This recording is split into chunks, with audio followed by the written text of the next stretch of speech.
Dompter l'eau. Une ambition que les hommes ont réalisée en édifiant des ouvrages exceptionnels. Barrages, canaux ou encore polders pour gagner d'immenses territoires sur la mer. Frédéric Crestagno est physicien, spécialiste de la mécanique des fluides et chercheur au CNRS. Il y a toute la physique ici, de l'électricité, de la mécanique des fluides, de l'électromagnétisme, tout ici. Il va partir sur les traces d'ingénieurs dont les travaux ont marqué l'histoire. Chaque jour, il y avait un nouveau problème à résoudre. Et quand on regarde en arrière, on se dit « Waouh, on a surmonté tellement de choses ». Mais c'est comme ça qu'on apprend. Des visionnaires capables de mettre en œuvre des chantiers considérables pour se protéger de l'eau si souvent dévastatrice. Tout a dû être inventé. Nulle part dans le monde, une structure comme celle-ci n'a été construite. Mais aussi utiliser sa formidable puissance. Ce que Dieu n'a pas construit, les ingénieurs l'ont construit. Nous avons réalisé ce qui est possible de construire grâce à l'ingéniosité de l'être humain. Une enquête scientifique pour comprendre comment des défis techniques hors normes ont redessiné les paysages de la planète. L'histoire d'ingénieurs tenaces, devenus en quelques siècles les maîtres de l'eau.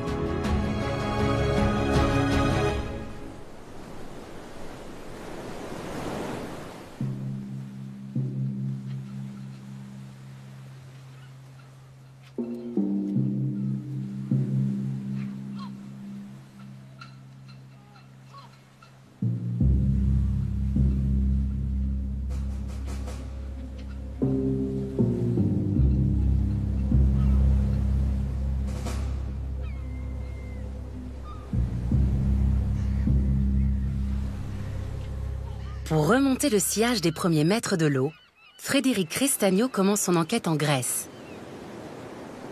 C'est ici, à Corinthe, qu'est née il y a près de 3 millénaires l'idée de la création d'un canal d'envergure. Le canal de Corinthe. Vue du ciel, une tranchée de plus de 6 km de long.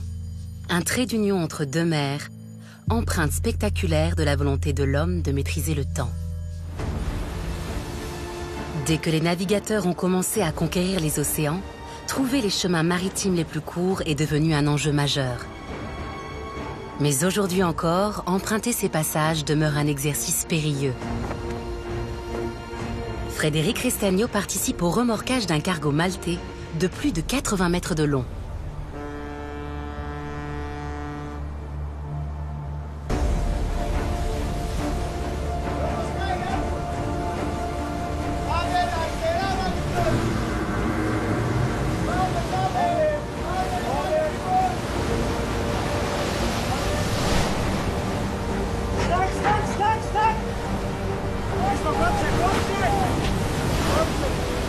Le monstre d'acier de 900 tonnes enfin arrimé, le remorqueur peut lui faire prendre un raccourci aux parois vertigineuses.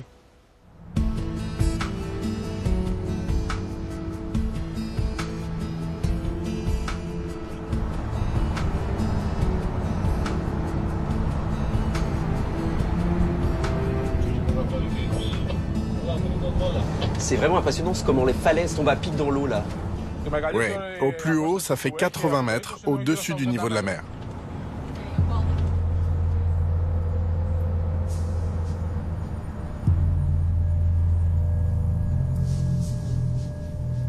Quelle est la taille minimale qu'il y a entre les plus gros bateaux qui passent dans le canal et les bords de la falaise ici? La largeur du canal est de 24,60 mètres.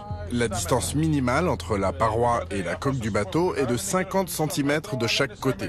Ça arrive avec les paquebots de croisière parce qu'ils ont les plus grandes dimensions. Ah oui, c'est vraiment impressionnant. Vous avez l'air vraiment concentré pour vous diriger. Quels sont les risques si on n'utilise pas de remorqueur dans le canal? Si un cargo tente d'entrer dans le canal sans remorqueur, il y a un risque que le gouvernail s'abîme. Il pourrait même se briser et empêcher le capitaine de manœuvrer. Donc les remorqueurs agissent en tant que facteurs de stabilisation. Ils permettent de faciliter le passage du bateau en l'aidant à bien maintenir son cap dans l'axe du canal.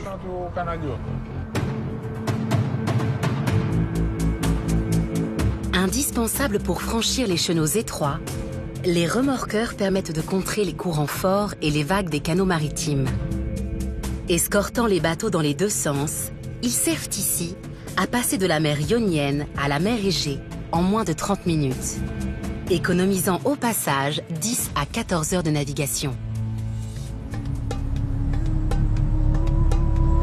Gagner du temps, une préoccupation pour les 11 000 bateaux qui empruntent le canal de Corinthe chaque année.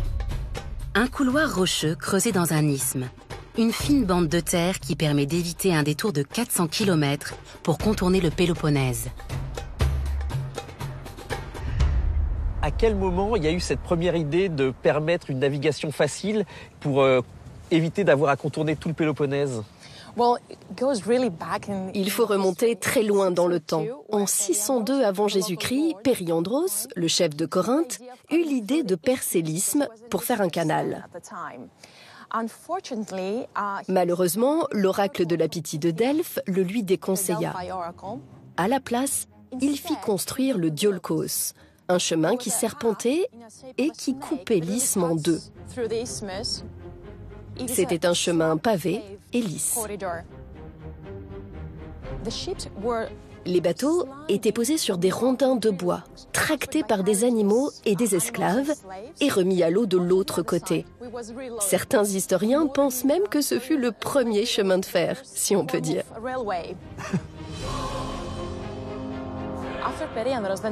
Après Périandros, Néron, l'empereur romain, reprit le projet de creuser l'isthme en 66 de notre ère. Sauf qu'il n'a pas pu le faire car il a dû retourner à Rome pour mater une mutinerie. Il a été assassiné et tout est tombé dans l'oubli. Pendant plus d'un millénaire, le projet du canal de Corinthe reste en sommeil. Mais le développement du trafic maritime et du commerce mondial au XIXe siècle vient réveiller les ambitions du peuple grec. Le gouvernement voulait que le pays se développe. Et l'ouverture du canal de Suez, en 1869, a résonné comme un signal d'alarme pour la Grèce. Le chantier a commencé en 1882 après de nombreuses études et la résolution de problèmes financiers. Une tranchée comme ça, entre le Péloponnèse et la Grèce, ça représente quel volume de terre et de cailloux arrachés? Plus de 12 millions de mètres cubes de pierre ont été excavés ici par les 2000 ouvriers qui travaillaient sur le chantier. Et c'est la première fois qu'on a utilisé de la dynamite et de la nitroglycérine sur un aussi grand projet. Mais la nitroglycérine, c'est vraiment dangereux. C'est vrai, mais ils ont pris le risque et vous pouvez voir le résultat.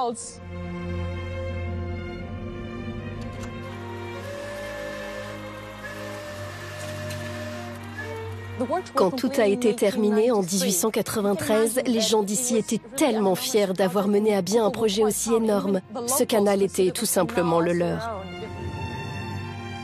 Il y a vraiment de quoi être fier, c'est vraiment un endroit magnifique. Un canal maritime achevé en seulement 10 ans. De forme simple, le canal de Corinthe est ce qu'on appelle un canal à niveau. Il est creusé au niveau des deux mers qu'il relie et qu'il alimente constamment en eau salée. Le défi technique est bien plus grand lorsqu'il s'agit de percer des canaux fluviaux sur de longues distances. Il faut non seulement détourner fleuves et rivières pour approvisionner en eau douce ces voies artificielles, mais aussi les aménager pour s'affranchir du relief. Comment en effet faire gravir à un bateau une hauteur de plusieurs dizaines de mètres? Au XVIe siècle, une invention va révolutionner la science des canaux. L'écluse à sas. À Paris, Frédéric Restagno va enquêter sur ce système ingénieux. En plus de son fleuve emblématique, la Seine, depuis le XIXe siècle, la capitale compte 3 canaux à écluse d'une longueur totale de 130 km. Le canal Saint-Denis, le canal de l'Ourcq et le plus court mais le plus célèbre d'entre eux, le canal Saint-Martin. Le canal a été construit pour 3 objectifs. d'apporter de l'eau de bonne qualité pour les Parisiens, en déviant les eaux de la rivière d'Ourcq, donc très en amont de Paris, à une centaine de kilomètres. L'autre fonction, c'est la navigation, pour apporter des marchandises à Paris, donc du bois de chauffage, bois de construction, des pierres et des céréales. La troisième fonction, c'était en même temps de créer un contournement de la Seine qui était difficilement navigable. Itinéraire alternatif pour soulager la Seine saturée par le transport de marchandises, le canal Saint-Martin est aujourd'hui devenu un monument incontournable de Paris. Un patrimoine industriel qui illustre le savoir-faire des ingénieurs du 19e siècle. Il y a quelque chose qui fait vraiment le charme du canal, c'est ses écluses. Bien sûr. Et pourquoi il a fallu construire toutes ces écluses sur le canal? Il y a une différence de niveau? Il y a une différence de niveau de 25 mètres entre le bassin de la Villette, où arrive l'eau du canal de l'Ourcq, et la Seine. Alimenté en eau par le bassin de la Villette, le canal Saint-Martin se déverse dans la Seine. Il comporte 9 écluses permettant aux bateaux de franchir dans les deux sens près de 26 mètres de dénivelé qui sépare la voie artificielle du fleuve. La chute d'eau de chacune de ces écluses, c'est de l'ordre de 3 mètres. Un étage. Un étage. Chaque écluse se comporte comme un ascenseur à bateau.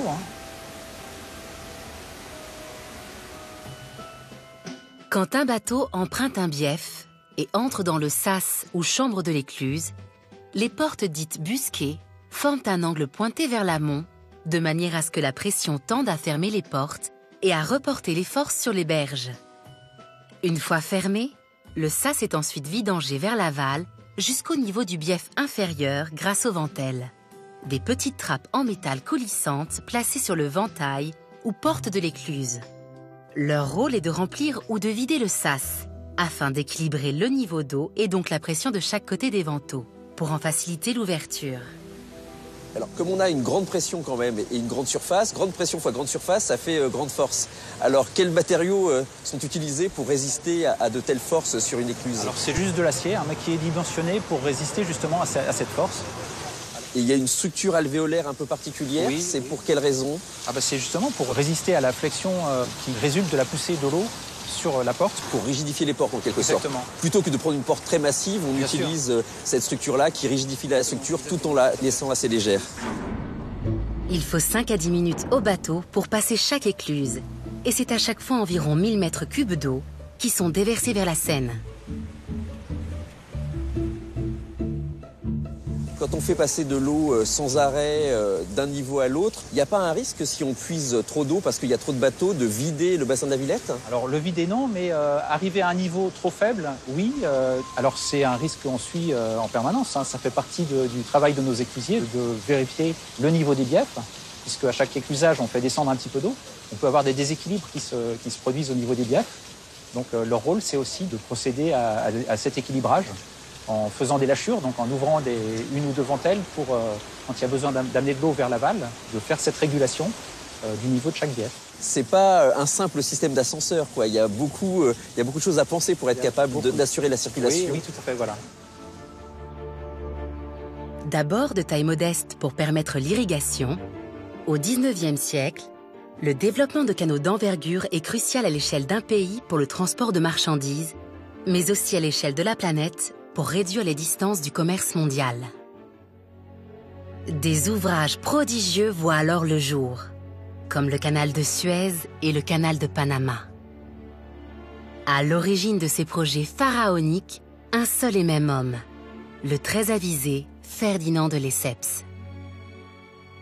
Alors, Ferdinand de Lesseps, contrairement à ce qu'on pourrait penser, n'était pas un ingénieur. C'était au départ un diplomate. Et c'est à l'occasion de son séjour au Caire qu'il a découvert l'idée qui avait été élaborée bien avant lui de construire un canal pour joindre la Méditerranée et la mer Rouge.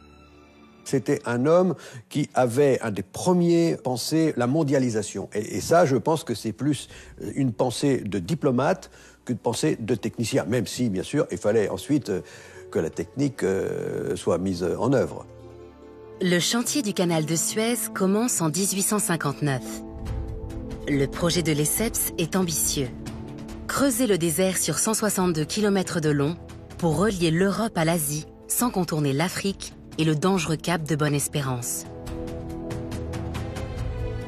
Des dizaines de milliers de félins égyptiens attaquent les travaux à la main. Pelles et pioches sont remplacées quelques années plus tard par des machines de dragage. Des inventions consécutives à l'avènement de la vapeur qui diminuent considérablement les besoins en main-d'œuvre. Le 17 novembre 1869, la nouvelle voie d'eau est solennellement inaugurée. Le canal suscite l'admiration du monde entier. Quant à son créateur, il achève cette aventure auréolée de succès. Ferdinand de Lesseps a atteint une gloire qu'on n'imagine absolument pas aujourd'hui. Il va s'occuper des relations internationales, de la création, de la construction de la Statue de la Liberté. Il va rentrer à l'Académie française, alors que, bon, en fait, c'est pas un écrivain, mais il rentre à l'Académie française. Les succès, évidemment, entraînent peut-être une surestimation de ses compétences. Et pour Lesseps, il était évident que c'était lui qui était le mieux placé pour concevoir la construction du canal de Panama. Et là, ça a été une affaire beaucoup plus compliquée.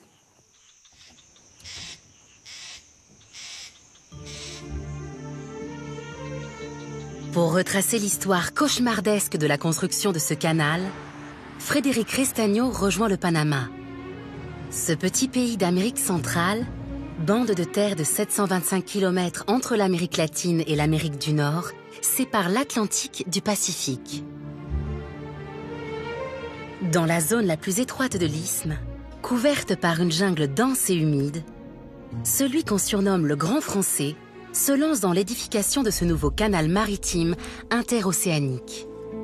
Mais le diplomate commet un péché d'orgueil à l'origine d'un des plus grands scandales de la Troisième République.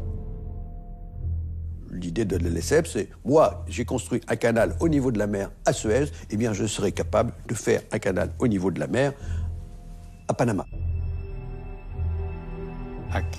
Ici, on avait un isthme très petit. Mais la topographie du Panama est complètement différente de celle du canal de Suez. Donc elle va s'avérer impraticable pour construire un canal à niveau. Ce qu'il faut bien retenir, c'est que le canal de Suez, c'est un canal maritime.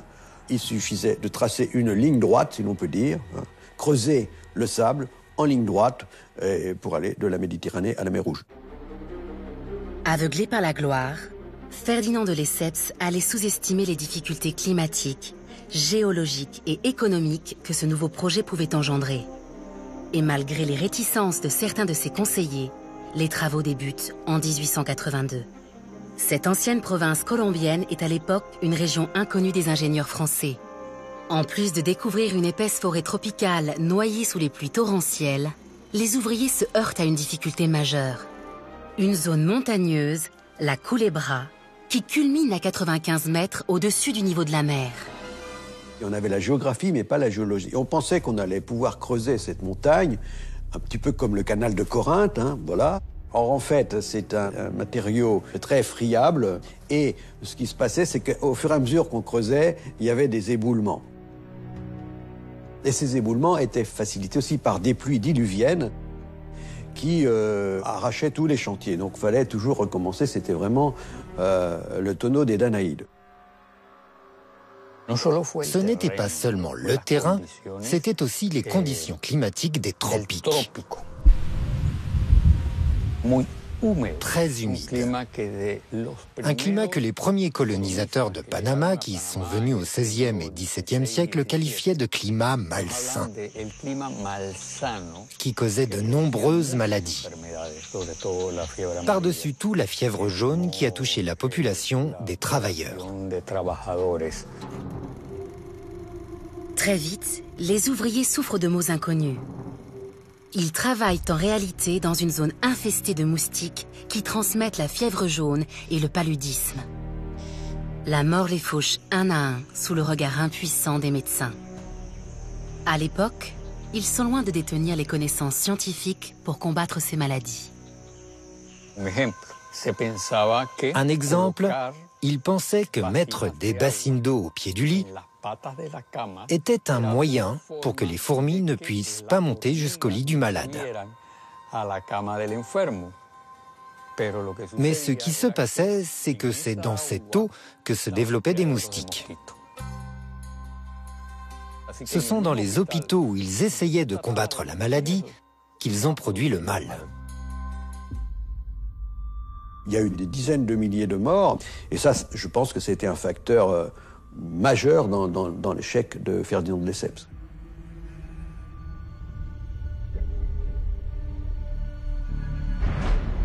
Incapable d'endiguer l'épidémie, l'entrepreneur consent à revoir son projet.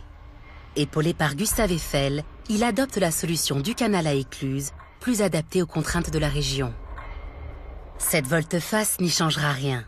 7 années après le début du chantier, 1 milliard de francs a été englouti sans que la construction n'ait avancé. Le 4 février 1889, la société fait faillite et le scandale de Panama éclate.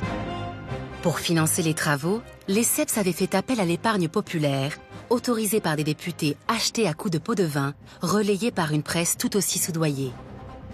85 000 petits porteurs sont ruinés. Ce que Lesseps envisageait comme un triomphe sur l'adversité devient une gigantesque affaire de corruption. À 88 ans, l'homme illustre est condamné et n'échappe à 5 années de prison qu'en raison de son grand âge. Le scandale de Panama, malheureusement, c'est une triste fin de vie pour Ferdinand de Lesseps. C'est que son image a été gravement détériorée et que même encore aujourd'hui, Lesseps n'est pas bien perçu, en France en tout cas. Hein. Ce qui est d'ailleurs un paradoxe, car au Panama, il est très bien perçu.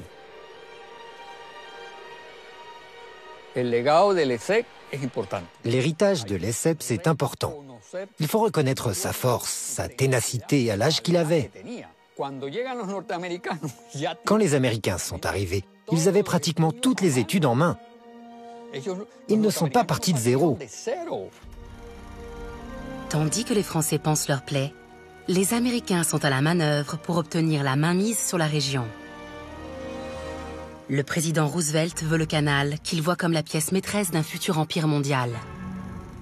Pour y parvenir, il encourage la révolution des populations locales. Le 3 novembre 1903, alors que la Colombie est en guerre civile, le Panama déclare son indépendance et les États-Unis rachètent la concession française, faisant de la zone du canal un territoire américain. Première priorité des hommes de Roosevelt, mettre un terme aux problèmes sanitaires.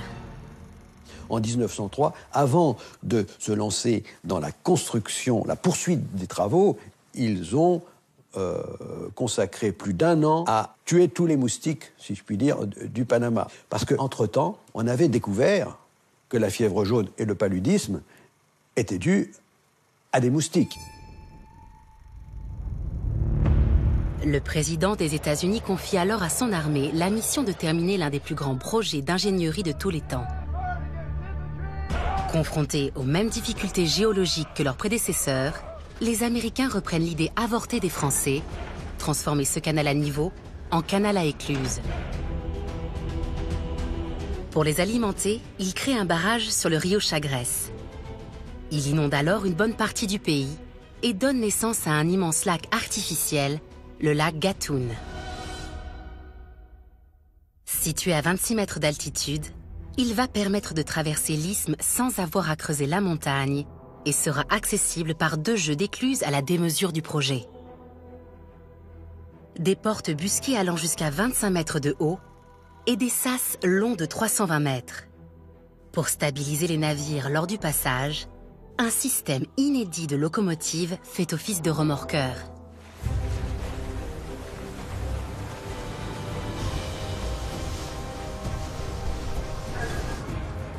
Le 15 août 1914, au terme de plus de 30 ans d'un chantier qui a emporté 27 000 hommes, les portes de cette nouvelle route interocéanique s'ouvrent. Pacifique et Atlantique sont reliés par les 77 km d'un canal considéré comme la 8e merveille du monde. Le trajet de San Francisco à New York passe de 22 500 à 9 500 km. Alors que l'Europe entre en guerre, la jeune nation américaine gagne la place de première puissance militaire et prend le contrôle de la région. Plus de 100 ans après le passage du premier bateau, le Panama est entré dans une nouvelle ère. Au terme d'âpres négociations avec les États-Unis, il a obtenu le 1er janvier 2000 la rétrocession de la zone du canal. Une forêt de gratte-ciel a poussé autour du vieux Panama, car la ville est aujourd'hui un centre financier majeur. Une réussite à laquelle le canal n'est pas étranger. Avec ses activités associées, il représente 40% de l'économie du pays.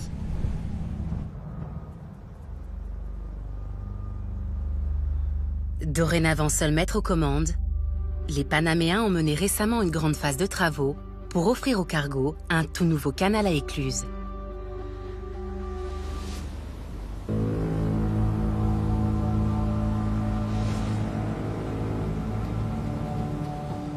C'est incroyable.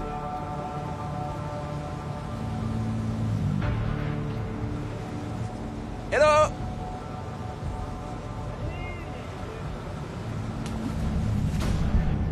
Un projet titanesque supervisé par Ilya Marotta. Cette ingénieure panaméenne y a consacré 9 ans de sa vie. Bonjour. Bonjour. Je suis Frédéric. Ilya. C'est vraiment une responsabilité incroyable de s'occuper de cette chose gigantesque qu'est le canal de Panama. Oh oui, vraiment.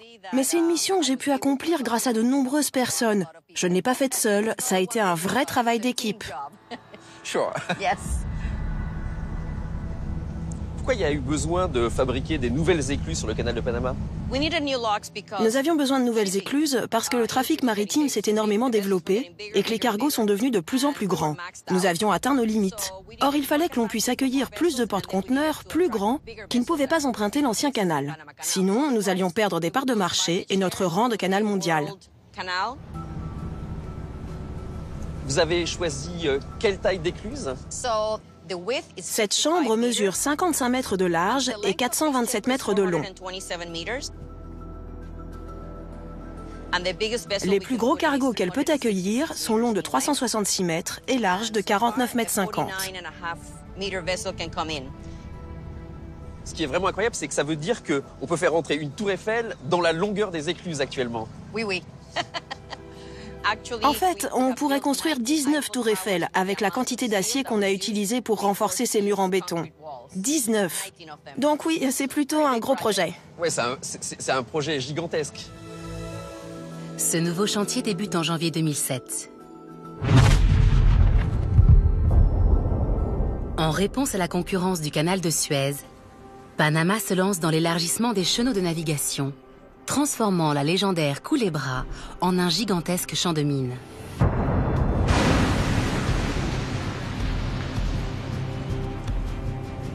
Mais le défi le plus important réside dans la construction d'un troisième jeu d'écluses pour accueillir des navires toujours plus grands. Les nouvelles chambres en béton armé comptent 16 portes coulissantes de plus de 57 mètres de haut. Après 9 années de travaux, Panama inaugure des écluses permettant de tripler la capacité des cargos, qui peuvent désormais embarquer près de 14 000 conteneurs. Oh, et il faut que nous bougions parce que le bateau avance. C'est un peu dangereux de rester là. Ok, alors je vous suis. Qu'est-ce que vous avez mis dans le cahier des charges quand vous avez décidé de faire les nouvelles écluses? Dans les anciennes écluses, nous avons des locomotives. Elles aident à bien positionner les cargos. Ici, on ne les utilise plus. Pourquoi? Parce que ça aurait coûté beaucoup trop cher. Les murs auraient dû être très épais et pour supporter le poids des locomotives, il aurait fallu plus d'équipements, plus de gens. Et en plus, les câbles pour tracter ces énormes cargos auraient été beaucoup trop gros. Et puis bien sûr, les portes sont très différentes. Les ingénieurs ont en effet choisi d'innover en remplaçant les portes busquées par des portes roulantes. Nous avons choisi ces portes roulantes pour plusieurs raisons. Elles peuvent être entretenues de l'intérieur, leur poids varie de 2400 à 4200 tonnes, mais les moteurs n'en entraînent que 50%. 85% de la porte flotte car elle est en partie creuse, comme un bateau. Et il n'y a pas besoin d'énormément de puissance pour la manœuvrer. La poussée d'Archimède, c'est toujours la poussée d'Archimède au fond. Yes. Le dernier enjeu de ce chantier était de préserver l'eau du lac Gatun qui alimente le canal et les écluses. Car à chaque passage, les porte-conteneurs géants chassent vers les océans pas moins de 197 millions de litres d'eau, vidant peu à peu cette indispensable réserve d'eau douce. L'eau douce, c'est vraiment une donnée cruciale pour le canal de Panama parce que c'est aussi le lac Gatun qui alimente en eau potable les principales villes du pays. Donc, nous devons l'économiser au maximum. C'est pourquoi nous avons créé ces bassins à niveau. L'eau les remplit par gravité et nous permet d'en recycler 60%. De plus, ces nouvelles écluses utilisent 7% de moins d'eau que les anciennes. C'est juste un système de recyclage, en fait. Basé sur de la statique des fluides, vraiment simple, mais à très grande échelle. Yes. Devenir une des grandes chefs du canal de Panama, c'était un rêve d'enfant? N'importe quel ingénieur rêverait de travailler sur un tel projet. C'est exceptionnel et tout ici est unique. Les écluses, les portes, le système physique, tout. Chaque jour, il y avait un nouveau problème à résoudre. Et quand on regarde en arrière, on se dit « Waouh, on a surmonté tellement de choses ». Mais c'est comme ça qu'on apprend et finalement, il y a eu beaucoup plus de bons que de mauvais.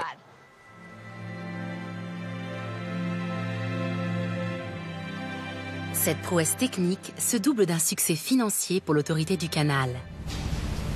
À chaque passage, les cargos déboursent une somme colossale, entre 500 000 et 1 million de dollars.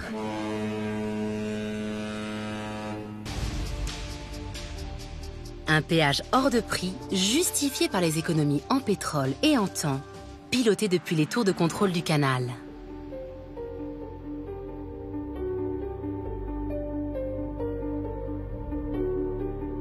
Vous avez une vue absolument merveilleuse. Oui, c'est une belle vue. D'ici, nous contrôlons le système électronique et aussi les 3 niveaux des écluses. Plus précisément, quelles informations vous avez ici? Tous ces points, ce sont des bateaux. Ah oui, donc on peut voir vraiment dans tout le canal de Panama. Partout. Vous voyez ça? Combien de bateaux arrivent ici chaque jour? Aujourd'hui, nous avons 7 bateaux en transit. Et alors c'est d'ici que vous opérez complètement toute l'ouverture des écluses? Oui.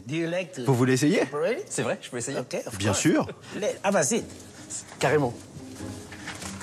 Nous ouvrons et fermons les portes seulement avec un clic. Souris et clic. Pourriez-vous, s'il vous plaît, prendre la souris? Ouais. Ici? Vous pouvez la toucher, oui. On appuie là? J'ai un peu peur. Vous le faites? J'y vais.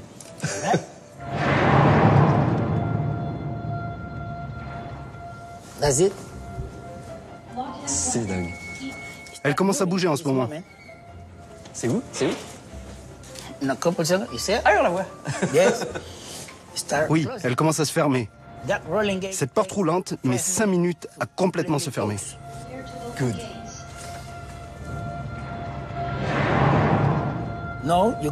Maintenant, vous pouvez ouvrir la porte, s'il vous plaît? Ok. Et vous savez quoi? Vous avez votre diplôme. Bon, je vais aller voir comment ça fait en bas. Bah, merci beaucoup. Au revoir. À l'heure où 90% des échanges mondiaux de marchandises se font par voie maritime, le canal est devenu le cœur économique du Panama et l'un des centres névralgiques du commerce mondial. Mais déjà, le pays envisage un 4e jeu d'écluses encore plus large, capable d'accueillir des cargos de plus de 400 mètres de long. Un moyen de répondre au projet de la Chine d'ouvrir un canal au Nicaragua, laissant passer des cargos de 25 000 conteneurs, mais aussi d'anticiper l'ouverture des voies arctiques, accélérée par le changement climatique. Un changement redouté ici aussi, car il menace l'alimentation en eau du lac Gatun. On a agrandi le lac Gatun, on a créé des lacs complémentaires pour faire des réserves d'eau, mais la question fondamentale, c'est la pluviosité de la zone. Et il semblerait que ces dernières années, en tout cas, il y a une diminution assez relative de la pluviosité de la zone du canal, si bien que le lac Gatun et le canal ont un niveau qui n'est pas optimum. Et il existe une certaine inquiétude sur l'avenir.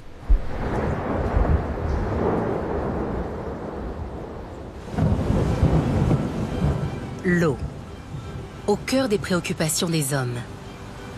Grâce à des chantiers exceptionnels, des ingénieurs ont été capables de la détourner pour créer des voies navigables qui réduisent considérablement les distances.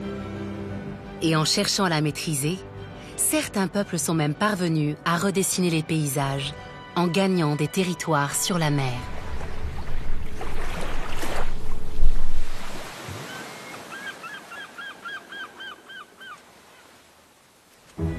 Les Vénitiens ont ainsi mis en œuvre des stratégies audacieuses pour édifier une ville qui n'aurait jamais dû exister. Venise est en effet née dans une immense lagune, constellée d'îles marécageuses. Un site hostile précisément choisi par les Vénètes pour échapper aux invasions barbares et s'en protéger. Aujourd'hui, c'est un trésor d'architecture inscrit au patrimoine mondial de l'UNESCO. Et avec ses innombrables canaux et palais, Venise témoigne du génie humain à maîtriser l'eau. Bonjour. Buongiorno, benvenuto a Venezia. C'est vraiment une ville magnifique. Pourquoi avoir choisi de construire une ville au milieu de l'eau comme ça? Vous savez, c'est un peu de la poésie de dire que Venise est construite sur l'eau. Tout ici est construit sur des îles. Il y en a 118 dans la lagune. Quand les premiers habitants sont arrivés ici, ils ont appris les techniques spécifiques pour construire des maisons sur ce terrain instable, sur un terrain boueux, très boueux. D'abord, avec la technique de la bonification et des piliers en bois, ils ont créé une base. Et en dessous, là, il y a des millions de pieux qui ont été plantés pour consolider le sol.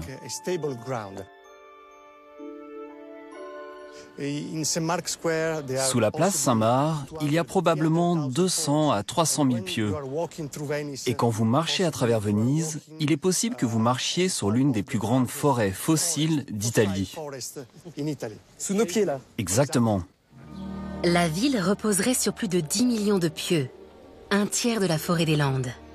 Des marécages consolidés sur lesquels les plus grands monuments de la Sérénissime ont vu le jour. Le Rialto s'appuierait à lui seul sur 12 000 pieux et l'église de la Salute sur plus d'1 million. Une fois les fondations des palais stabilisées, les Vénitiens ont dû relever un double défi. Édifier des demeures capables de résister à l'érosion de l'eau salée, mais suffisamment légères pour ne pas s'enfoncer dans les fonds boueux. Ici, nous pouvons voir les 3 pierres différentes qui sont typiques de Venise. La blanche est une sorte de marbre qui s'appelle la pierre d'Istrie. Elle est placée à la base de tous les bâtiments car elle est très solide.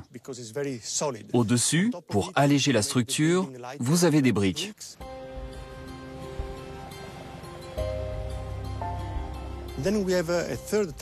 Ensuite, nous avons un 3e type de pierre sur laquelle nous marchons actuellement. C'est une pierre grise, le trachyte, une pierre volcanique antidérapante.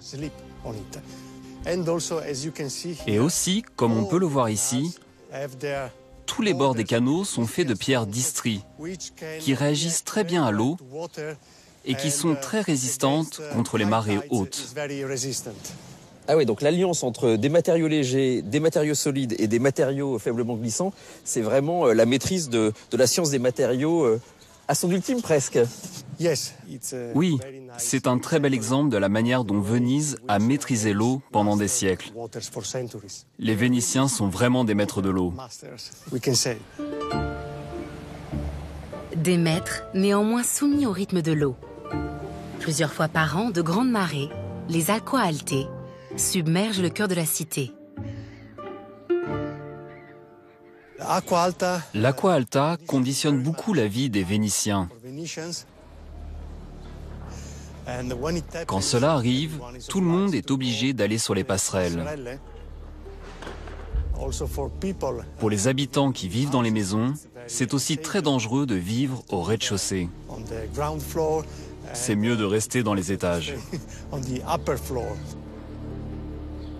L'acqua alta est difficilement prévisible, tant ses causes sont multiples. À Venise, le phénomène de marée n'intervient que pour 20 à 30% dans le processus de l'acqua alta. Lors des marées les plus fortes, l'eau monte au maximum de 50 cm. En effet, le niveau de la mer dépend aussi de la pression atmosphérique. Les hautes pressions des anticyclones au-dessus de 1013 hectopascales appuient sur la mer qui se creuse, alors que les dépressions la font se soulever. Une grosse dépression peut ainsi faire monter l'eau jusqu'à 30 cm. Elle s'accompagne souvent de pluies importantes qui aggravent la situation. Enfin, un vent fort et constant soufflant vers la terre peut provoquer une importante élévation du niveau de l'eau, pouvant aller jusqu'à 1 mètre. Vous avez constaté qu'il y en a de plus en plus, que ça s'aggrave? Oui, à cause des conditions climatiques, l'Aqua Alta est en train de s'aggraver. L'érosion et l'enfoncement de Venise sont les principaux problèmes auxquels nous sommes confrontés. Bien sûr, Venise est construite sur de la boue. Mais il y a aussi des causes anthropiques. Le pompage des nappes phréatiques a amplifié l'enfoncement de Venise.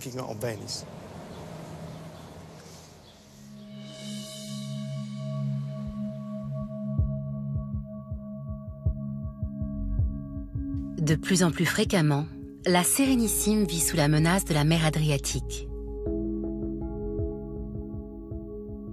Chaque automne, les hautes eaux toujours plus importantes inondent la ville.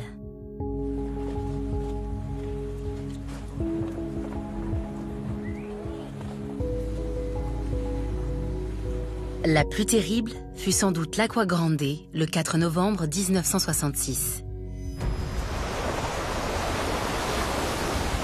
Poussée par une tempête et un fort vent de sud-est, l'eau monte à 194 cm au-dessus du niveau de référence.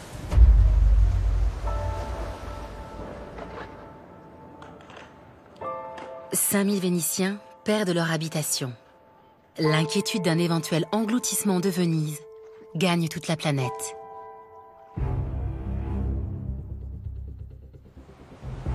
Alors pour sauver la ville, l'idée d'un barrage unique au monde, le projet Mosè, voit le jour dans les années 70. Après 15 ans d'un chantier pharaonique, ce système ingénieux de portes flottantes, fixées sur le fond de la lagune, entre dans son ultime phase de travaux.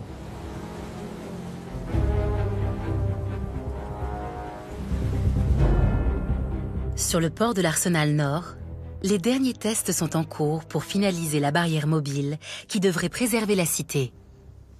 C'est vraiment impressionnant, ces grandes portes. Oui, c'est l'une des 78 portes qui serviront à protéger Venise en cas de montée des eaux. Elle mesure 20 mètres de haut et 40 mètres de long. Ah oui, on en est à quelle phase du projet maintenant ? On est presque arrivé à la fin de la réalisation du grand projet. On a déjà installé les vannes mobiles dans les embouchures du port de Malamocco. On est en cours d'installation dans l'embouchure du port de Chioggia et on a complété une partie de la barrière du Lido. Un système piloté depuis un centre de contrôle. Depuis 2011, lorsqu'une inondation menace, les ordinateurs ferment virtuellement les barrières, simulant une situation d'urgence. Sur ces écrans, on voit les informations qui vont servir à l'opérateur pour décider quand il devra actionner les portes. Elles arrivent directement des embouchures et donnent l'état de chaque vanne. Il y a aussi des données de météo marine. Et donc à quel moment vous décidez de fermer une entrée ? L'État italien a défini les règles pour mettre en fonction ces portes mobiles. L'eau doit monter jusqu'à 1,10 m au-dessus du niveau de référence.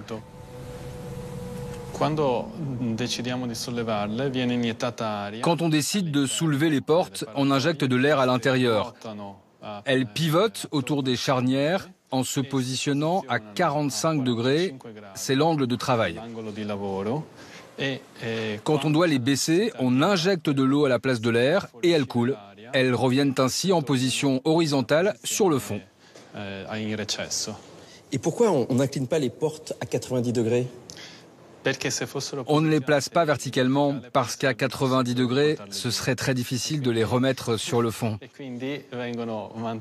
Donc 45 degrés, c'est étudié pour qu'ensuite les portes viennent se repositionner naturellement grâce à la force de gravité. Ah, c'est vraiment malin.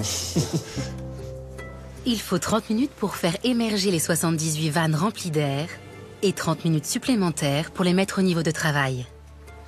Une barrière mobile prévue pour retenir jusqu'à 3 mètres de montée des eaux. Est-ce que le réchauffement climatique est pris en compte dans le projet MOSE?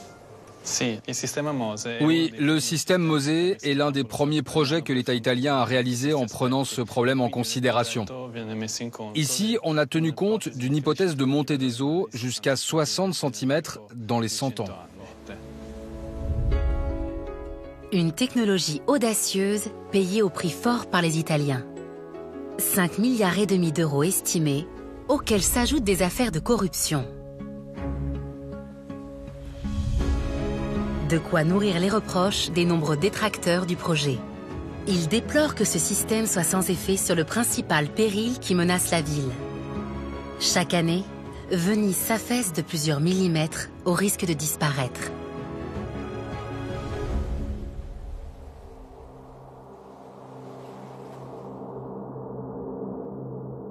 Plus au nord de l'Europe, aux Pays-Bas, c'est une nation tout entière qui a fait de la maîtrise de l'eau une spécialité. Depuis plusieurs siècles, les Néerlandais ont développé une formidable ingénierie hydraulique pour gagner d'immenses territoires sur la mer. Plus de 20% de leur pays est construit sur des sols autrefois immergés. De l'eau devenue terre, appelée polder.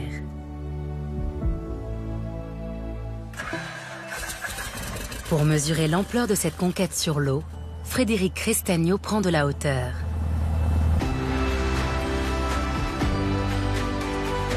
Sur des centaines de kilomètres, un paysage artificiel au contour rectiligne, entièrement façonné par l'homme, et ce depuis le Moyen-Âge. Car pour créer des polders, il y a plusieurs siècles, les Néerlandais ont d'abord entouré de digues la surface à aménager, permettant d'isoler les marais à assécher. Puis ils ont planté des roseaux pour absorber l'eau, une technique qui s'est révélée insuffisante. Ils ont donc ensuite quadrillé le terrain de canaux qui, comme leur nom l'indique, permettent de canaliser l'eau drainée.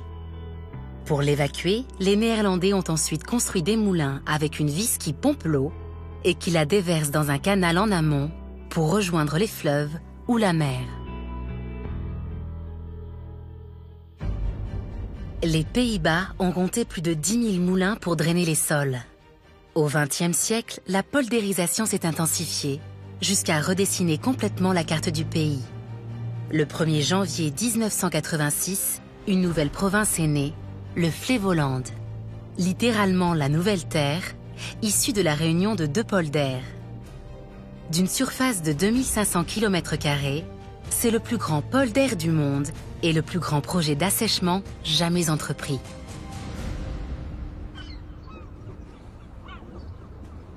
Pour revivre la création de ce nouveau territoire, direction Urk, une ancienne île de pêcheurs que la conquête de la terre sur l'eau a rattrapée. Aujourd'hui, elle est entourée de polders. Quand je suis arrivé ici, j'ai vu ce phare, mais pourtant on n'est pas au milieu de la mer ici. Non, ce n'est plus la mer, c'est un lac appelé Isselmeer. Depuis 1932, c'est un lac, car ils ont construit la digue d'Afsluitdijk. Cela a été décidé par Cornelis Lely, car il devait créer une base scientifique pour assécher le Zuiderzee, cette ancienne baie de la mer du Nord. En 1916, à la suite d'une inondation meurtrière, Cornelis Lely obtient l'aval des populations pour construire une digue longue de 32 km.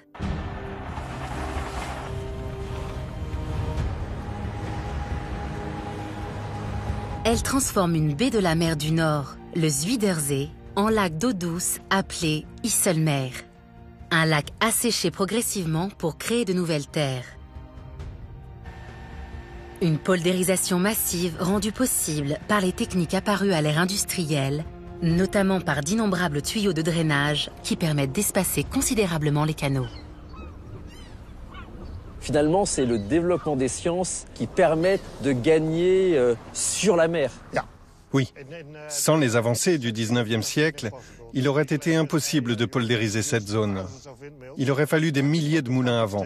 Donc ils ont développé des stations de pompage alimentées par du charbon, du diesel, puis de l'électricité. C'est devenu beaucoup plus facile d'assécher cette terre sans être dépendant du vent.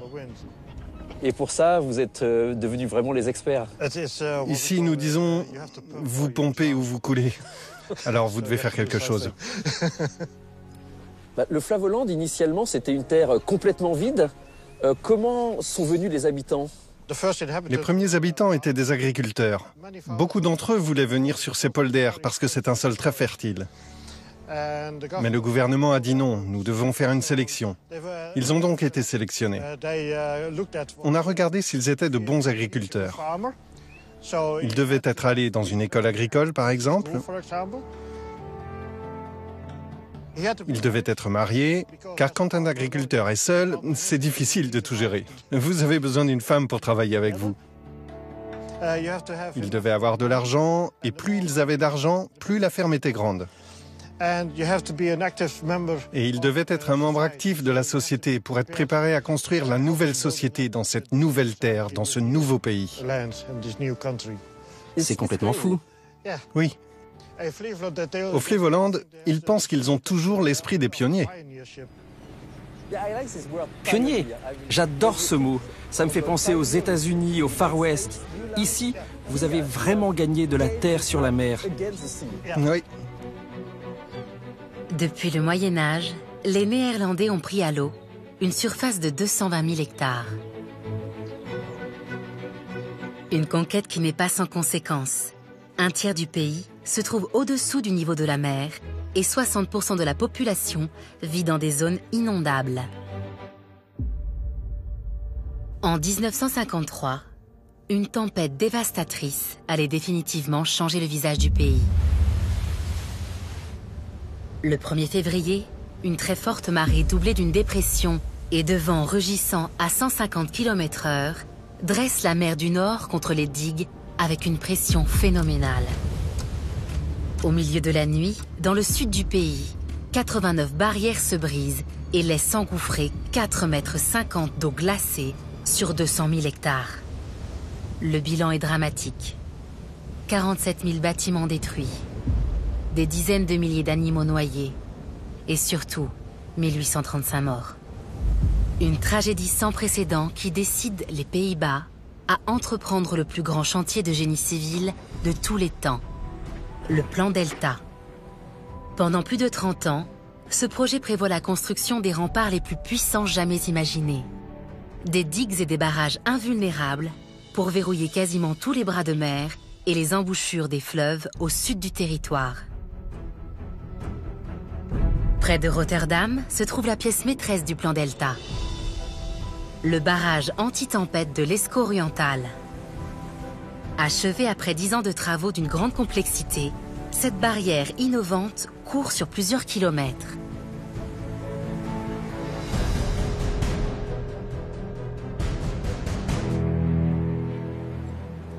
Wow, on a une vue magnifique d'ici. En effet, c'est le côté du barrage qui sert de rempart entre la mer du Nord et l'Oosterschelde.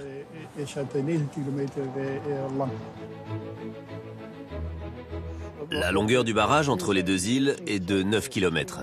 D'ici, nous pouvons voir 16 portes et en tout, il y en a 62. Des dizaines de portes d'acier larges de 42 mètres et épaisses de 5,50 m permettent à la fois de laisser passer les forts courants de la mer du Nord et d'y résister lorsque les éléments se déchaînent. Construire un tel barrage, ça demande, j'imagine, de nombreuses innovations. Oui, tout a dû être inventé. Nulle part dans le monde, une structure comme celle-ci n'a été construite. Parce qu'à l'origine, le design du plan Delta prévoyait la construction d'un barrage classique. Un barrage fermé qu'ils ont commencé en 1974. Cependant, quand ils ont débuté les plans, les environnementalistes et les pêcheurs ont protesté, car les parcelles d'huîtres et de moules ne survivraient pas. Cela aurait aussi été un désastre pour les plantes et d'autres organismes vivants. Donc ils ont arrêté la procédure et notre gouvernement a ensuite décidé de construire un barrage ouvert à la place. Les ingénieurs ont donc dû inventer un barrage totalement inédit, capable de supporter un débit de 2 mètres cubes d'eau par seconde. Ils ont lesté sur le fond 65 énormes piliers en béton qui pèsent chacun 18 000 tonnes. Entre chacun d'eux, des portes en acier coulissantes. Elles sont actionnées depuis la salle de contrôle dès que l'eau atteint 3 mètres au-dessus du niveau de référence. Il faut alors 75 minutes pour boucler entièrement ce bras de la mer du Nord.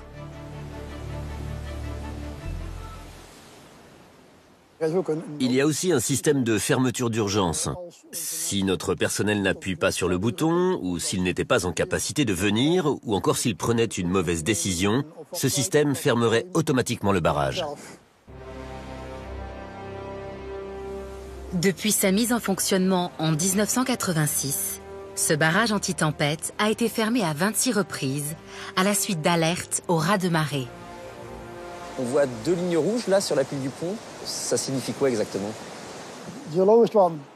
La ligne la plus basse est le niveau de fermeture du barrage.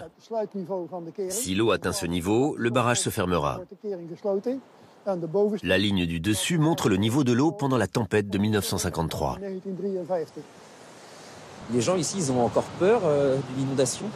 Les gens qui ont réellement vécu la catastrophe naturelle appréhendent toujours quand il y a une tempête. Mais ce n'est qu'une petite partie des gens qui ont vécu cette inondation. La plupart se sentent en sécurité derrière le barrage.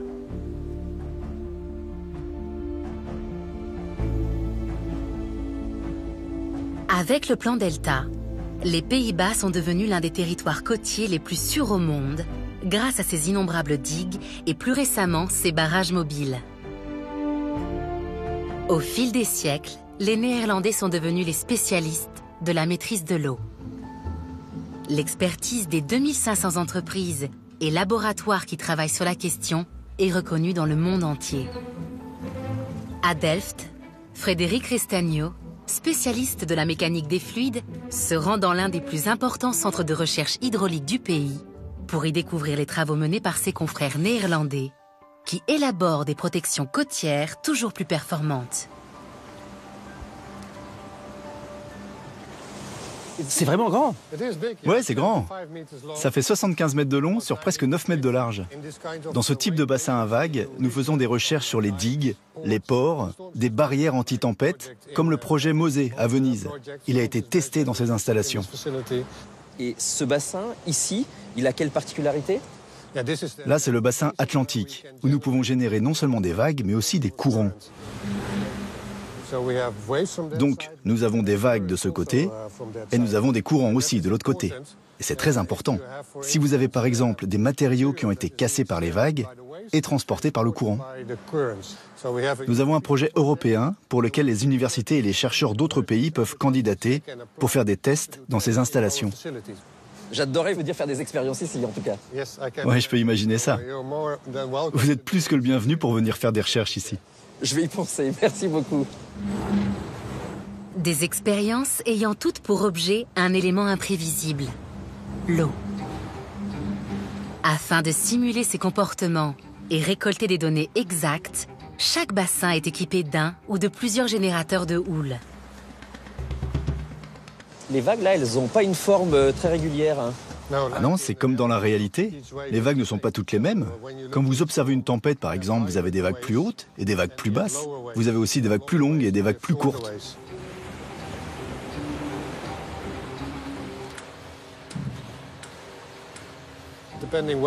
Ça dépend où nous nous situons dans le monde. La fréquence des vagues peut être différente. Donc nous savons comment programmer cela avec le générateur de vagues. Et ça, c'est essentiel. Un outil qui permet d'étudier la résistance des digues sur le long terme, mais aussi en cas de situation extrême. Pour les analyser, les chercheurs ont construit un canal de 300 mètres de long. Une distance nécessaire pour reproduire la formation graduelle des ondes capables de provoquer des vagues de 4,50 mètres.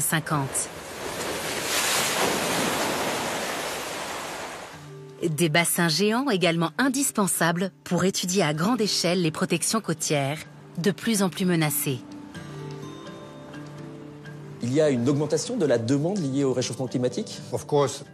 Bien sûr, c'est l'un des aspects que nous prenons en compte dans chaque projet.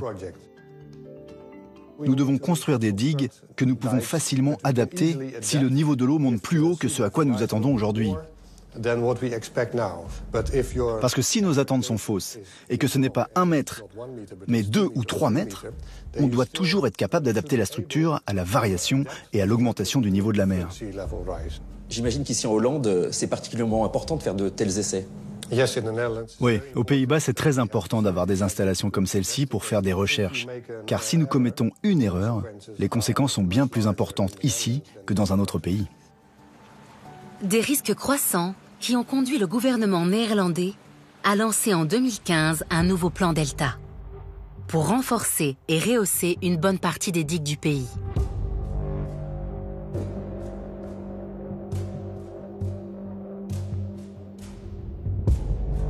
Il prévoit en effet une élévation du niveau de la mer de 65 à 130 cm en 2100 et jusqu'à 4 mètres en 2200. Aggravée par l'affaissement des sols et l'érosion importante des côtes.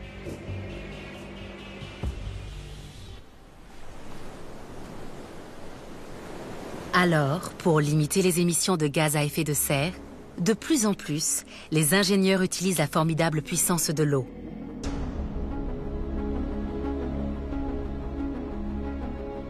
Grâce à d'impressionnants barrages hydroélectriques, ils produisent presque la totalité des énergies renouvelables de la planète.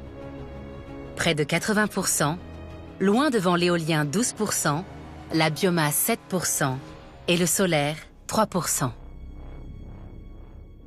Dénommée la houille blanche, à la fin du 19e siècle, l'hydroélectricité connaît son âge d'or en France après la Seconde Guerre mondiale, contribuant à la reconstruction et à l'indépendance énergétique du pays.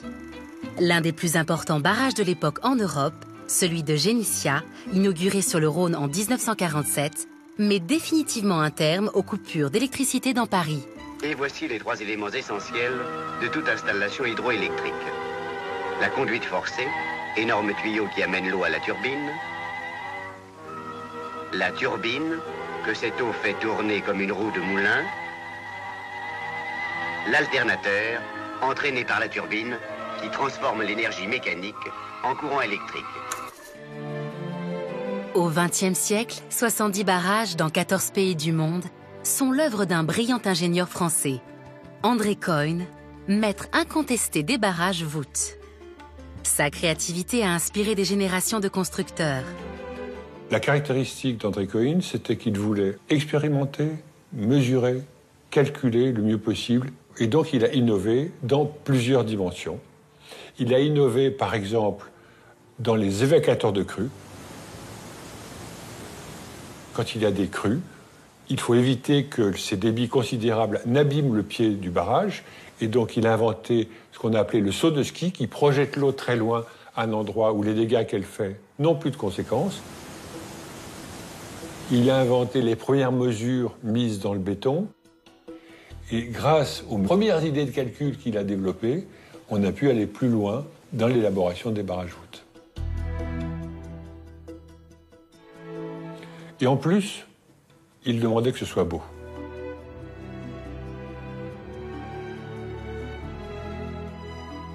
André Coyne avait l'idée permanente que la nature s'imposait. On ne s'impose pas la nature, on fait un geste finalement assez immodeste en barrant une rivière, et il faut la comprendre. Il supposait qu'on doit avoir une sorte d'empathie, d'une part avec le rocher, avec la rivière, avec le béton, avec la terre, et donc se mettre à la place de la nature, c'est pas du tout une façon d'être arrogant face à la nature, c'est une question au contraire de s'y soumettre complètement. Si Coyne s'est illustré avec des barrages voûtes, souvent édifiés dans des zones escarpées, il existe d'autres types de barrages placés au fil des fleuves et rivières, comme les barrages poids. Tous ont un point commun. Pour les construire, les ingénieurs doivent interrompre le cours naturel de l'eau. Pour bâtir un tel ouvrage, il faut d'abord assécher la zone choisie pour sa construction. Le cours d'eau doit donc être dévié dans les berges grâce à un canal provisoire, ou dans des zones plus escarpées grâce à d'immenses tunnels de dérivation. Les roches excavées servent ensuite à construire les bâtards d'eau, des digues et des barrages temporaires qui permettent d'assécher la zone. Une fois le lit du cours d'eau au sec, les travaux d'excavation commencent. On s'assure de la solidité du support grâce à des études poussées et on remplace par du béton haute résistance tous les terrains impropres à recevoir les fondations. Une fois le chantier terminé, les bâtards d'eau sont détruits pour mettre en eau le barrage et créer son vaste réservoir.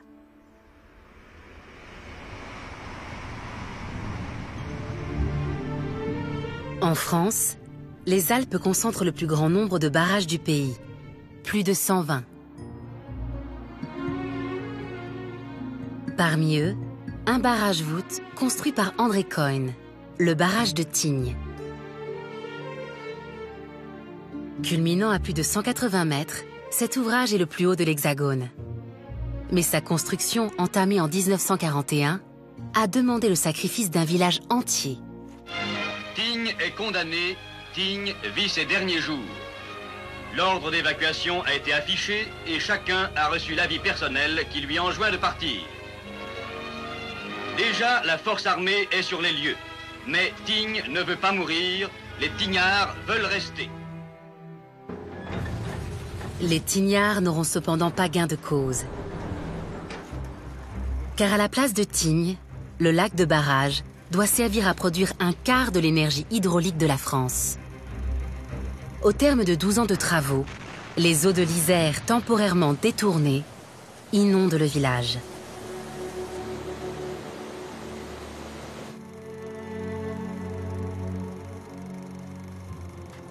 Près de 70 ans après le traumatisme, les Tignards ont investi leur nouveau village et le barrage et le réservoir sont toujours en activité.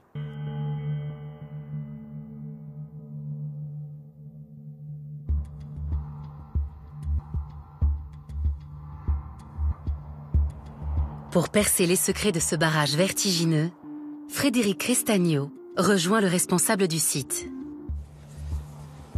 Marc Jacomine est en charge de la production hydraulique qui alimente en électricité près de 340 000 personnes en Savoie. Waouh, on a une belle vue là quand même. Ah, c'est magnifique, hein. Franchement c'est superbe. Pourquoi a-t-on construit le barrage à cet endroit au prix de déplacer un village entier? Donc, ce qu'il faut savoir, c'est que ce sont des sites très rares en France. C'est une cuvette qui est quand même relativement intéressante, avec un resserrement de la vallée suffisant, qui permet la construction d'un barrage de ce type. En fait, le barrage là crée un véritable lac artificiel. Ça représente quel volume d'eau? 235 millions de mètres cubes d'eau. Ça représente l'équivalent de 80 000 piscines olympiques. Ah oui, c'est pas rien quand même. Non, c'est pas rien, c'est énorme. Bon, tout ça, c'est pas fait pour faire un lac, c'est fait pour faire de l'électricité. Oui, tout ça, en fait, c'est une réserve d'énergie. De l'énergie potentielle de pesanteur, pour parler comme un physicien. Exactement. Et ça, il faut en faire de l'électricité. Alors, comment ça se fait, cette production d'électricité ici? Donc, l'eau, elle est guidée vers la première centrale hydraulique par l'intermédiaire d'une galerie et d'une conduite forcée. Une eau qui arrive dans la vallée avec une pression énorme, 75 bars, permettant de produire pas moins de 400 mégawatts d'électricité, la moitié d'un réacteur nucléaire. Et ce qui est intéressant là, c'est qu'on produit beaucoup d'électricité et que c'est renouvelable. Bah, c'est un système vert, hein. C'est quand même la première énergie décarbonée, c'est important. Un barrage règle aussi un problème inhérent à l'énergie électrique, le stockage. À condition qu'il soit rempli, un réservoir devient ainsi un énorme stock d'énergie, utilisable à la demande. Elle est quand même jolie, votre batterie sans lithium. Elle est jolie. Hein. Une pile géante sous haute surveillance. Oula. Il faut m'aider là, parce que c'est pas les manips comme je fais au labo, moi.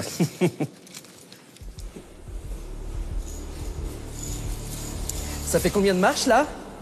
Plus de 700 marches. Waouh. Ah ouais, là, on les voit bien, les 180 mètres de descente. Bah oui, ça représente l'équivalent d'un immeuble de 60 étages. Ouais, faut les descendre, quoi. À l'intérieur de cette galerie, on trouve des instruments de mesure qui permettent une fois de plus de contrôler le comportement du barrage. Alors, comment ça fonctionne? C'est le principe du fil à plomb. Donc on a un câble en acier accroché au sommet du barrage. En fait, on va mesurer la position du barrage par rapport à la verticalité qui est représentée par le fil. Et pourquoi ça bouge? Un barrage, c'est vivant. Donc en fonction du remplissage de la retenue, en fonction de la température, du soleil qui peut taper sur la voûte du barrage, le barrage il va bouger de quelques centimètres, 1, 2, 3 centimètres maximum. C'est quand même très impressionnant de penser que cette structure, elle bouge de 2 cm. Hein. Oui, mais par rapport à la hauteur, donc ça reste faible. Les mouvements sont connus, donc ça ne nous pose pas de problème particulier.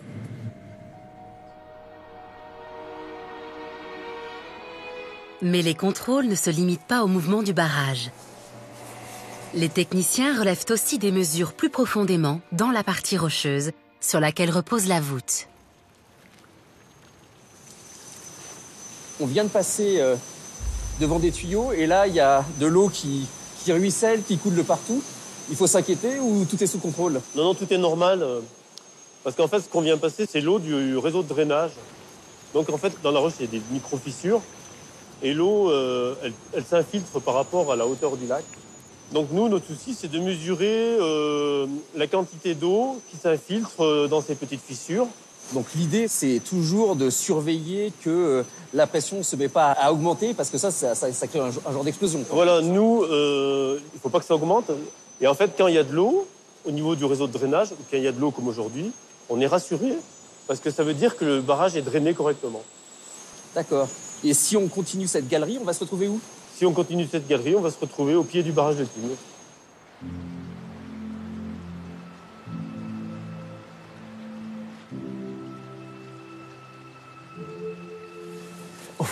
C'est encore plus impressionnant quand on est là. Ah oui, là, on voit vraiment la hauteur et on ressent vraiment les 180 mètres de haut. Quel est l'intérêt de la voûte par rapport à la transmission des forces du barrage? L'avantage, c'est que le poids de l'eau a tendance à pousser l'ouvrage. Et le fait que le barrage soit voûté, les efforts ils se reportent sur les berges. Il y a 235 millions de mètres cubes qui sont retenus par ce barrage. On espère que la gestion des forces se fait bien sur un système comme ça. Oui, il y a 235 millions de mètres cubes, mais ce n'est pas le nombre de mètres cubes qui représente la pression. La pression, elle est due à la hauteur d'eau et pas au volume d'eau. Car même s'il y avait des centaines de kilomètres d'eau derrière ce barrage, il n'y aurait pas plus de pression sur la voûte. C'est la hauteur d'eau, ici 180 mètres, qui détermine la pression. Un bar équivalent à 10 mètres d'eau. Au pied du barrage, la pression est considérable, 18 bars. Le rôle de la géologie est essentiel dans un système comme ceci, et c'est parce qu'on a ici une géologie particulière à Tignes qu'on a pu construire ce barrage. La phase d'étude la plus importante, justement, c'est l'analyse de cette géologie pour pouvoir déterminer le type de barrage à construire. La qualité de la roche est primordiale pour construire un barrage. Et au moment de la première mise en eau, il n'est pas un concepteur, même André Coyne, qui ait vécu dans la sérénité le dernier mètre de remplissage. Car de tous les ouvrages construits de main d'homme, disait l'ingénieur, les barrages sont les plus meurtriers. Une sentence prémonitoire. En 1954, André Coyne achève le barrage voûte de Malpasset. Réservoir d'eau permettant d'irriguer les cultures de Fréjus, il fut construit dans la vallée du Réran, un torrent sec l'été et en crue l'hiver. Pendant plusieurs années, on a attendu que l'eau arrive pour le remplir totalement. 55, 56, 57, etc. Et il n'y a pas eu de contrôle, il n'y avait personne sur place. Comme il n'y a pas d'usine, puisque c'est uniquement pour avoir de l'eau, il n'y avait pas de surveillance. Pourtant, il y a eu quelques alertes. Des bruits, de l'eau qui sourdait à certains endroits. La rive gauche, l'eau s'est infiltrée à l'intérieur du rocher. Vous savez que le rocher n'est pas étanche, il y a des fissures, il y a des failles. Et le 2 décembre 1959, le barrage s'est rompu.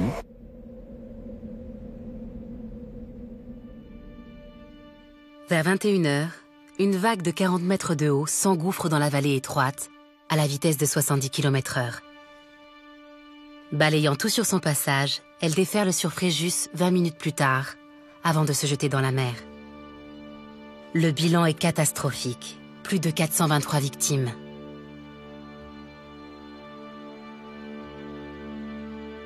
La France est sous le choc. André Coyne assume l'entière responsabilité du drame. C'était une consternation absolue. Lui-même l'a vécu absolument dans l'horreur. Il est mort 7 mois après. Il avait déjà un cancer. Mais on peut dire que la fin de sa vie a été d'une horrible tristesse par rapport à ce qu'il avait toujours dit, respecter la nature, écouter, etc., ausculter. C'est un déchirement absolu. André Coyne n'eut pas le temps de connaître l'issue de plus de 10 ans d'enquête et d'un procès qui l'innocenta, concluant à une catastrophe imprévisible de la nature, due à la méconnaissance du comportement de la roche. Quand on l'a tout vérifié, il n'y avait pas une seule faute de calcul. Et donc, en fait, on a dit, la voûte était bien dessinée, c'était pas de la faute de la voûte, c'était de la faute de la géologie. Et Malpasset a été une espèce de révision pour tous les ingénieurs du monde, en se disant, nous ne comprenons pas bien ce qui se passe dans la roche. Alors, il y a quelque chose qu'on a appris, c'est que le rocher doit se drainer. On doit mettre des galeries, on doit mettre des forages pour rabattre la pression, que la pression ne se déplace pas à l'intérieur du rocher. L'apprentissage du drainage et de la mécanique des roches date de Malpasset. Bon, mais ça n'empêche pas que c'était un drame affreux. La plus grande catastrophe de l'ingénierie civile du XXe siècle a considérablement amélioré la sécurité des barrages. Comme à Tignes, tous sont maintenant équipés de systèmes de drainage.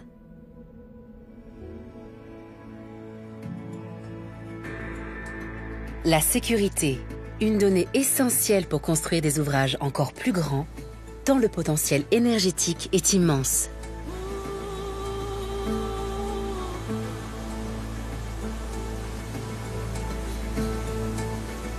L'eau, un atout qu'exploite l'Amérique du Sud, et plus particulièrement le Paraguay, qui fait partie de l'un des rares pays au monde 100% hydroélectrique.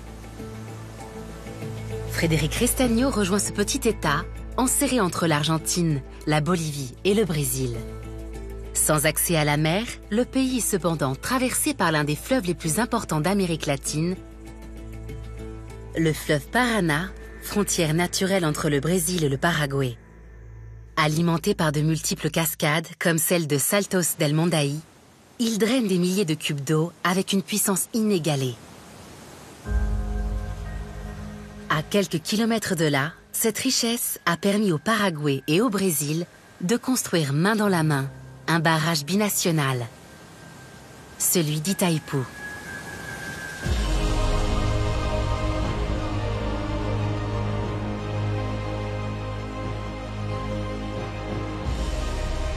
La centrale hydroélectrique la plus puissante au monde et l'un des plus grands barrages de la planète.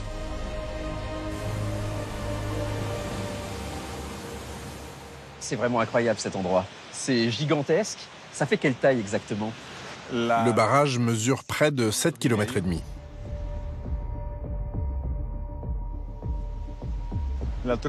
Sa hauteur totale est de 225 mètres. 225 mètres. Au-dessus du niveau de la mer, exactement. Et la hauteur de la chute d'eau? La hauteur de chute est de 120 mètres. L'eau arrive dans chaque turbine, produisant chacune 700 mégawatts. Donc ça veut dire que chacune des turbines, ça a à peu près la même puissance qu'un réacteur nucléaire. Itaipú binational a une capacité de 14 000 mégawatts. Si on compare avec une centrale nucléaire de 1000 mégawatts de production, cela équivaut donc à 14 centrales nucléaires.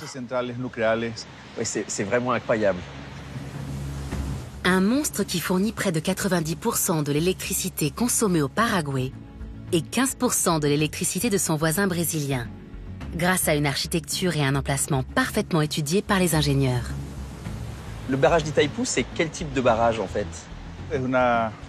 C'est un barrage poids qui est construit sur de la roche basaltique très solide, la même que celle qui longe le fleuve. Il a été construit dans un canyon, celui du fleuve Paraná.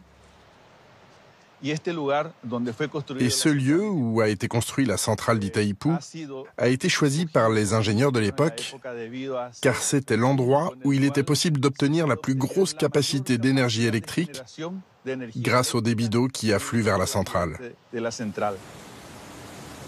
Ils ont ainsi obtenu la meilleure productivité possible. Ouais, donc c'est un mélange de flux d'eau et de géologie qui permet de faire que cet endroit-là, c'est un endroit optimum. Oui. Après des accords historiques entre Paraguay et Brésil, l'entreprise Itaipu Binacional est créée pour mener le plus grand chantier que l'Amérique latine n'ait jamais connu. Les travaux commencent en 1974 avec l'excavation de 22 millions de mètres cubes de roches pour préparer un chantier qui va mobiliser des équipes brésiliennes et paraguayennes pendant plus de 15 ans. Pour construire un barrage comme ça, il faut vraiment être un maître de l'eau. Mais quels sont les défis techniques qu'il a fallu relever pour fabriquer le barrage d'Itaipu? Nous avons rencontré plusieurs difficultés à l'époque, parce qu'ici où nous sommes, ce n'était que de la forêt vierge. Il n'y avait pas de route d'accès, et le nombre d'ouvriers qui devaient travailler pendant la construction dépassait les 40 000. 40 000. Il était donc nécessaire de construire des villes entières avec des hôpitaux, des supermarchés, des écoles. On a dû aussi construire des routes d'accès, des routes énormes capables d'accueillir des équipements de plus de 10, 15 ou 25 tonnes pour être livrés et assemblés dans la centrale.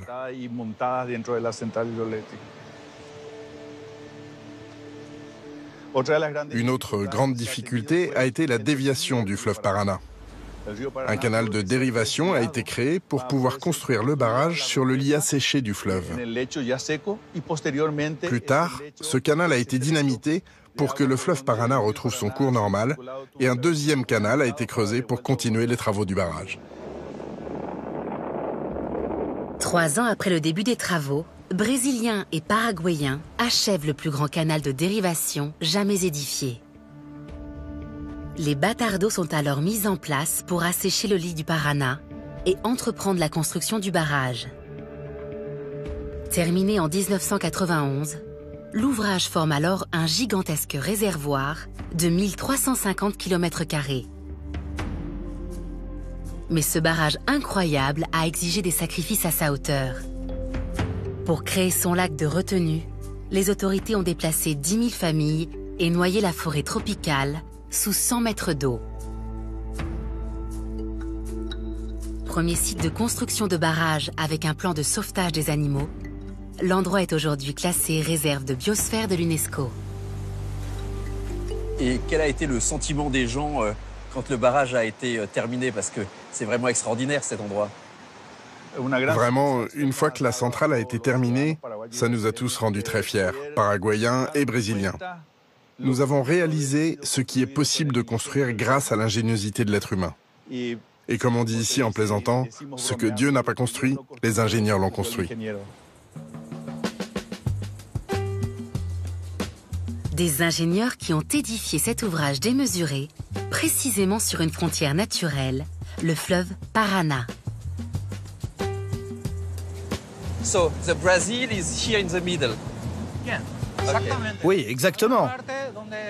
Et il y a une ligne imaginaire qui sépare l'usine en 2 parties.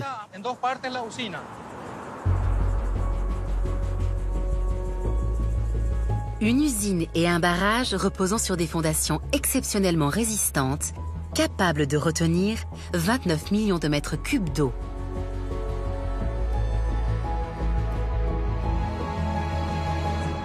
Ah ouais. C'est gigantesque.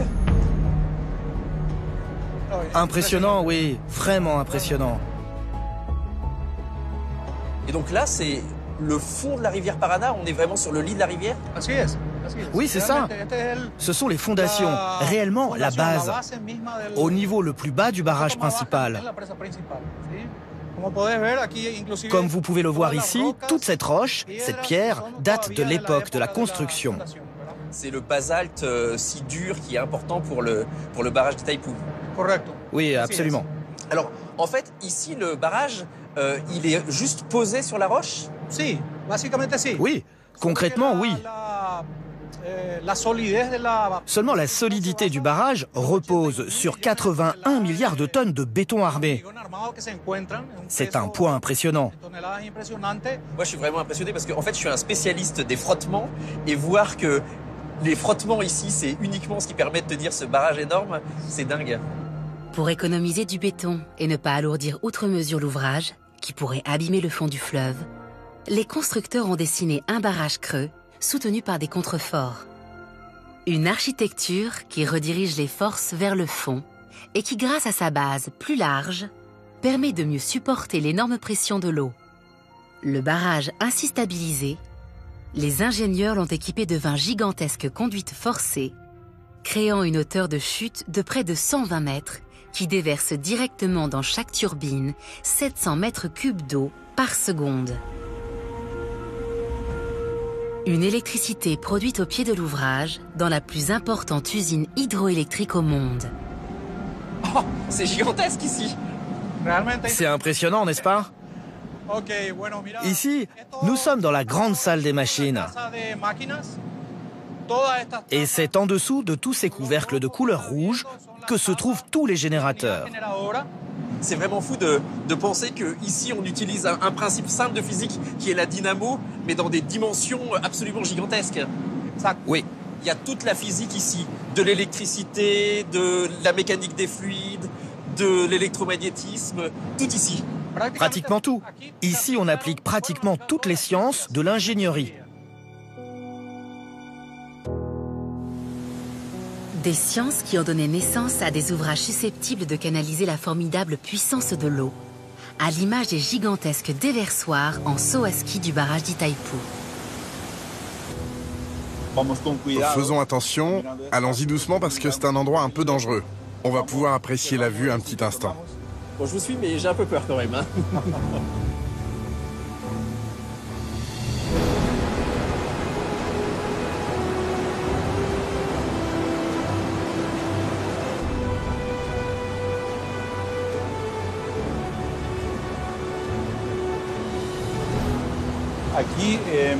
Ici, sur ce déversoir, passe 740 mètres cubes d'eau par seconde. Pour vous donner une idée, c'est près de 70% du débit du fleuve Iguaçu, qui est le fleuve qui alimente les chutes d'Iguaçu, connues dans le monde entier. C'est vraiment fou de sentir la puissance de l'eau juste en la regardant. Une énergie renouvelable qui, grâce à un seul fleuve, permet de satisfaire les besoins de près de 40 millions de personnes. Mais en dépit de leur capacité à fournir une énergie propre, les barrages toujours plus grands impliquent des sacrifices. Population déplacée, régime hydrologique et écosystème de l'eau modifié. Dire qu'on fait un barrage sans conséquence sur l'environnement, c'est absurde, dans la mesure où, par essence, on veut modifier l'environnement pour créer une chute d'eau et trouver de l'énergie renouvelable.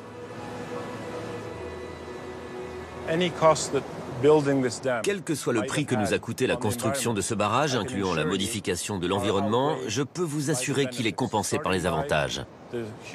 En commençant par l'énorme quantité d'énergie produite qui est propre. Et si nous regardons ce que vous devez faire pour créer la même quantité d'énergie, notre calcul est d'environ 500 000 barils de pétrole par jour. La production d'Itaipú nous permet d'éviter la création d'environ 85 millions de tonnes de CO2. Maîtriser l'eau, c'est d'abord l'utiliser le mieux possible. Mais c'est pas la maîtriser, c'est vraiment comprendre le cycle de l'eau, le traiter le mieux possible et ne pas la gâcher à aucun moment.